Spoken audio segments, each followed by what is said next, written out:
بسم اللہ الرحمن الرحیم۔ اس حوالے سے آیا ہے کہ اس موقع پر یعنی یہ جو آپ خطبہ سے سنتے ہیں کہ زمین کربلا میں زلزلہ آیا، فرات کا پانی اچھلنے لگا، آندھیاں چلنے لگی، یہ نری خطابت ہے؟ یعنی ایک تخیل ہے کسی کا کہ جس کو بیان کیا جا رہا ہے یا نہیں؟ یہ باقاعدہ رپورٹ ہوا ہے۔ دیکھیں، تخیل اور رپورٹنگ ان دونوں کے درمیان بہت فرق ہے۔ شاعر کا جو تخیل ہوتا ہے اس کو اجازت ہوتی ہے کہ وہ اپنے تخیل سے نظم کرتا ہے، شعر کو لکھتا ہے۔ میر انیس کو اگر آپ دیکھیں گے مرثیوں کے اندر تو تخیل کا بڑا ایک رول ہے، کردار ہے۔ مرزا دبیر کے اشعار کو آپ دیکھیں گے یا کسی بھی شاعر کو آپ دیکھیں گے تو اس کا تخیل ہے، وہ متحرک ہوتا ہے، اس کو مہمیز ملتی ہے اصل واقعات سے، مگر پھر اس کے بعد وہ اس کو اپنے لفظوں کے اندر موزونیت کے ساتھ ایک طریقے سے پریزنٹیبل بنا کر شعر کی صورت میں ڈھال کر پیش کرتا ہے، تو ایک تخیل ہوتا ہے۔ مگر کیا یہ والے معاملات صرف تخیل ہیں یا نہیں؟ یہ رپورٹنگ کے اعتبار سے کتابوں کے اندر رپورٹ ہوئے ہیں۔ جواب یہ ہے کہ جی بالکل یہ کتابوں کے اندر رپورٹ ہوئے ہیں۔ ہماری کتابوں میں جواب جی ہاں، خود برادران اہل سنت کی کتابوں کے اندر بھی یہ رپورٹ ہوئے ہیں۔ یعنی اس کے اندر اگر آپ دیکھنا چاہیں تو تاریخ ابن عساکر، اسی طریقے سے خصائص کبریٰ، تاریخ الخلفاء یہ علامہ جلال الدین سیوطی کی کتابیں ہیں، اور اسی طریقے سے دیگر کتابوں کے اندر بھی یہ سارے واقعات نقل ہوئے ہیں۔ اس کے اندر کہ سیاہ آندھیاں چلنے لگیں، زمین میں زلزلہ پیدا ہوا، آسمان سے خون کی بارش ہوئی۔ یہ جو آسمان سے خون کی بارش ہوئی، اس کو تو اگر آپ دیکھیں تو یہ اتنا واضح معاملہ تھا کہ جب جناب زینب سلام اللہ علیہا نے خطبہ دیا ہے کوفہ کا، جو بعد میں آئے گا انشاءاللہ، تو جب جناب زینب نے خطبہ دیا ہے تو اس میں اس کو ریفر کیا ہے کہ کیا تمہیں حیرت ہوتی ہے اس بات کے اوپر کہ آسمان سے خون نازل ہوا؟ یعنی یہ ایسا نہیں تھا کہ جس کو ہم کہیں کہ کنیکٹڈ نہیں ہے، یہ ایسا واقعہ ہے کہ جو بالکل کنیکٹڈ ہے، ہوا اور ہونے کے بعد کتابوں میں رپورٹ ہوا، اور پھر جو آگے جناب زینب خطبہ ارشاد فرما رہی ہیں اس خطبے کے اندر اس کو ریفر کر رہی ہیں کہ کیا تمہیں اس بات پر حیرت ہوتی ہے کہ آسمان سے خون نازل ہوا؟ تو کیوں حیرت ہوتی ہے جب فرزند رسول کو اس طرح سے شہید کیا جائے گا؟ تو اس میں کون سی متعجب بات ہے، اس میں کون سی بعید بات ہے، اس میں کون سا ایک ریموٹ ایسا فینومینا ہے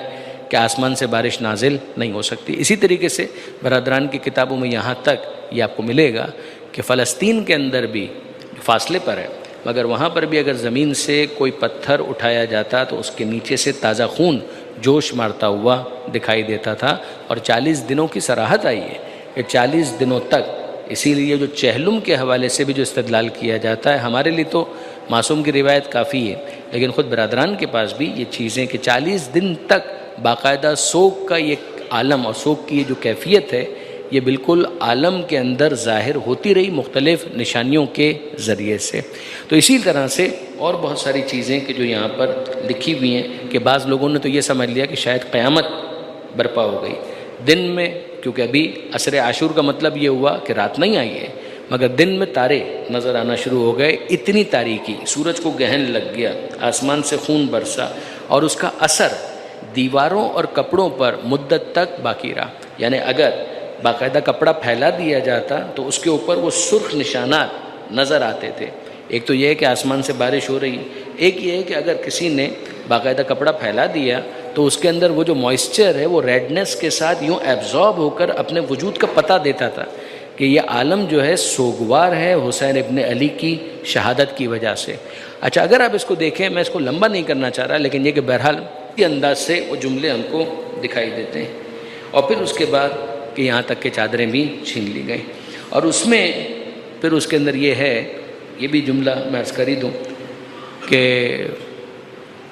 مار پیٹ ہوئی جس کے نتیجے میں امام کی ایک بیٹی کچھ دیر کے لیے بے ہوش ہو گئی، اور جب ان کو ہوش آیا تو انہوں نے جناب زینب کو مخاطب کر کے یہ کہا، یا امتا حل من خرقۃ استر بہا راسی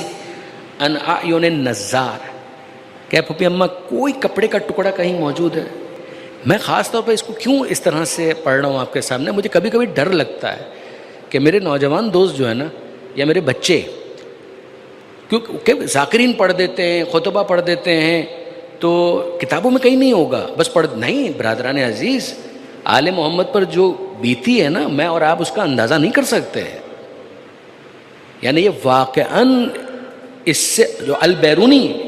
یعنی یہ جو اتنا بڑا سیاح گزرا ہے اس کا جملہ ہے وہ کام حسین ابن علی اور ان کے خانوادے کے ساتھ ہوا ہے کہ جیسا شریر ترین قوم نے بھی کبھی کسی شریف انسان کے ساتھ نہیں کیا. اس حد تک قتل کرتے ہیں تو تلوار بھی ہے، نیزے بھی ہیں، تیر بھی ہیں، دار پہ بھی چڑھا رہے ہیں، سولی پہ بھی نیزے کے اوپر بلند کر رہے ہیں، اور پھر اس کے بعد خیام کو لوٹ رہے ہیں. تو یہ دس از ٹو مچ. واقعاً ایک انسان، ہم لوگ تنہائی کے اندر بھی جب کوئی بھی نہیں ہوتا، لیکن جب پڑھتے ہیں یقین جانے کہ رونگٹے کھڑے ہو جاتے ہیں کہ یہ وہ کون سا مرحلہ تھا کہ جن کو طے کیا ہے جناب زینب نے، جناب سید سجاد نے. تو اس موقع پر یہ بنت. اگر آپ ہمارے لیٹسٹ ویڈیوز کے بارے میں جاننا چاہتے ہیں تو ہمارے چینل کو سبسکرائب کریں اور بیل آئیکن کو پریس کریں. شکریہ.